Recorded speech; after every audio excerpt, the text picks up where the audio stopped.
পটুয়াখালীতে content creator Nuruzzaman কাফির বাড়িতে আগুন ধরিয়েছে কে বা কারা। যদিও এই আগুনের ঘটনায় সরকারকে দুষছেন কাফি মনে করেন তার বাড়িতে আগুন দেওয়ার ঘটনায় সরকারের দায় আছে। এজন্য পটুয়াখালী জেলার কলাপাড়ার এক প্রতিবাদী সমাবেশে ডাক দিয়েছেন তিনি। যদিও কেউ কেউ অভিযোগ তুলেছেন কাফি নিজেই তার বাড়িতে আগুন দিয়েছেন। শুরুর দিকে কাফি বেশ জনপ্রিয়তা পেয়েছিলেন, কিন্তু সম্প্রতি বইমেলায় কাফি সস্তার জনপ্রিয়তা পেতে হিরো আলমের পথে হাঁটেন। নারীদের সাথে ঢলাঢলি থেকে শুরু করে বইমেলার মতো স্থানে নারীদের হাত ধরাধরি করেন, যা নিয়ে চরম সমালোচনার মুখে পড়েছেন এই কন্টেন্ট ক্রিয়েটর। কারা কাফির বাড়িতে আগুন দিল, নাকি কাফি নিজেই তার বাড়িতে আগুন দিয়েছেন, এ বিষয়ে কি বলছেন তিনি? এছাড়াও কাফির জীবন কাহিনী সম্পর্কে বিস্তারিত জানতে ভিডিওটি না টেনে শেষ পর্যন্ত দেখতে থাকুন। পটুয়াখালী জেলার কলাপাড়ার জনপ্রিয় কন্টেন্ট ক্রিয়েটর নুরুজ্জামান কাফির বাড়িতে অগ্নিকাণ্ডের অভিযোগ উঠেছে। মঙ্গলবার রাতে নিজের সামাজিক যোগাযোগ মাধ্যমের এক স্ট্যাটাসে এ অভিযোগ করেন তিনি। স্ট্যাটাসে কাফি লিখেন, মধ্যরাতে আমার বাড়ির ঘর, রান্নাঘর সম্পূর্ণ পুড়িয়ে দিয়েছে। কোন দেশের জন্য, কাদের জন্য কথা বলেছিলাম, যুদ্ধ করেছিলাম এবং করছি, নিরাপত্তা পাইনি। আমি এই দায়িত্বহীন সরকারকে বিগ মেসেজ দিব। মেসেজ সম্পূর্ণভাবে মানবে, নতবা আমি নিজেই বিকল্প হব। আমি বিপ্লবী সরকার হব। সম্প্রতি অমর একুশে বইমেলা 2025-এ তার লেখা 2টি বই প্রকাশিত হয়েছে। 2টি বই ছিল যাচ্ছে তাই বস্তা পচা টাইপের। এসব বইকে ঘিরে কাফি নিয়মিত মেলায় উপস্থিত থাকলেও চরম আলোচনা সমালোচনার মুখে পড়েন। শাকিল নামে একজন ফেসবুকে লিখেছেন, আজকে কাফির কয়টা কবিতা বারবার সামনে আসছে। আমি অনেকবার পড়ে ট্রাই করছি আসলে কি বলতে চাই সেটা বোঝার জন্য।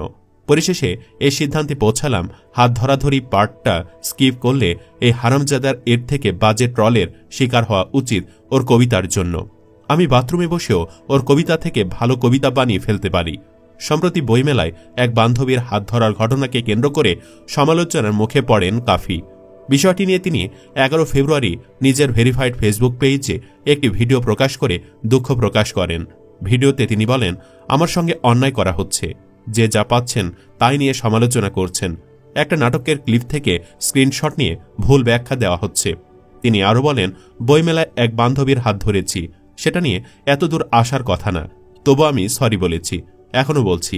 বইমেলার মতো একটা জায়গায় হাত ধরা ঠিক হয়নি। শুধু হাত ধরায় নয়, বইমেলায় অসংখ্য নারীদের সাথে তার ইফটিজিং আর ফ্লার্টিং এর ভিডিও ছড়িয়ে পড়েছে, যার জন্য কাফিকে নারীদের ট্যাগও নিতে হয়েছে। অনেকে মনে করছেন কাফি এমনিতে জনপ্রিয় ছিলেন, কেন যে তিনি নেগেটিভ মার্কেটিংয়ের পথে হাঁটলেন সে প্রশ্ন তুলেছেন কেউ কেউ। তবে আসলে কি কাফির উপর ক্ষিপ্ত হয়ে কেউ আগুন দিয়েছে, নাকি তার বাড়িতে লাগা আগুন কোনো দুর্ঘটনার ফলে হয়েছে, সে বিষয়ে এখনও কিছু জানা যায়নি। কেউ কেউ মনে করছেন আওয়ামী লীগের কেউ জল ঘোলা করার জন্যই কাফির বাড়িতে আগুন লাগিয়েছে। রাজা নামে একজন ফেসবুকে লিখেছেন, একজন মানুষের কোনো কাজ আপনার ভালো লাগেনি, আপনি সমালোচনা করতেই পারেন, তাকে বয়কটও করতে পারেন। সমালোচনা আমিও করেছি বা করি।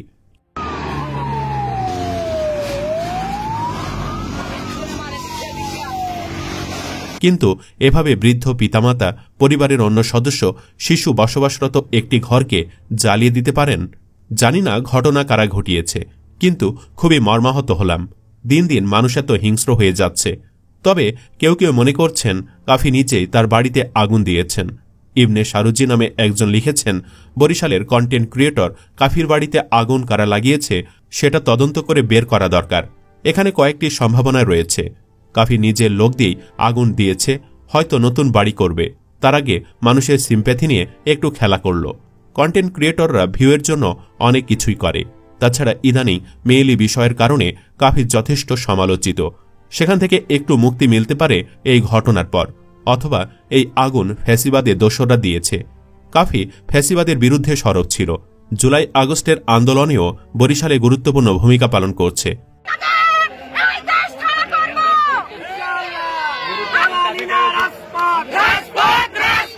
সেই ক্ষোভ থেকে আওয়ামী দোসররা এই আগুন দিতে পারে। আগুন যে আওয়ামী লীগের দোসররা দিতে পারে, ফেসবুকে তারও কিছু প্রমাণ মিলেছে। নৌকার কর্মী নামে একটি পেজ থেকে লেখা হয়েছে, কিছুদিন আগে ধানমন্ডি 32 আগুন দিয়ে উল্লাস করেছিল কাফি। আলহামদুলিল্লাহ, আজকে কুত্তা কাফির বাড়িতে আগুন লেগেছে, এখন দেখ কেমন লাগে। উল্লেখ্য 2019 সাল থেকে ভিডিও কন্টেন্ট তৈরির কাজ শুরু করেন নুরুজ্জামান কাফি। বিশেষ করে কুত্তার সাথে মশার কয়েল জ্বালিয়ে বরিশালের আঞ্চলিক ভাষায় নির্মিত তার ভিডিওগুলোতে হাস্যরসের মধ্য দিয়ে দেশের বিভিন্ন সংকট, অসঙ্গতি, দুর্নীতি ও অনিয়মের বিরুদ্ধে প্রতিবাদ উঠে আসে। কাফি বলেন, আমার ইচ্ছে সমাজটাকে বদলে দেওয়ার, অন্যায়কে রুখে দেওয়ার। বয়স 18তে কেউ চুপটি মেরে বসে থাকে না, তিনিও বসে থাকবেন না। 18 তরুণদের নিয়ে তিনি বর্তমান সমাজের চিত্র পাল্টাতে ভূমিকা রাখতে চান। আর এসব চিন্তা থেকে শুরু হয় ভিডিও বানানো। ভিডিও কন্টেন্ট তৈরি অর্থাৎ এই দিকে আসার কারণ জানিয়ে তিনি বলেন, এর পেছনে এক মেয়ের অবদান রয়েছে। শুরুর দিকে একটি মেয়ে আমার ভিডিওগুলো পছন্দ করত এবং সে তার প্রোফাইলেও শেয়ার করত। আর তার এক একটি শেয়ারের কারণে ভিউজ সংখ্যা হয়ে যেত 4 থেকে 5 হাজারের মতো। এটা দেখে আমার ভিডিও বানানোর আগ্রহ আরও দ্বিগুণ হয়ে যায়।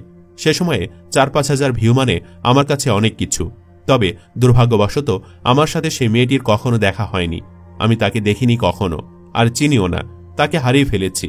তার সম্পর্কে আমার কিছুই স্মরণে নেই, শুধু নামটা স্মরণে আছে। তার নাম স্বর্ণা। সে সময়ে চট্টগ্রাম বিশ্ববিদ্যালয়ে পড়ত।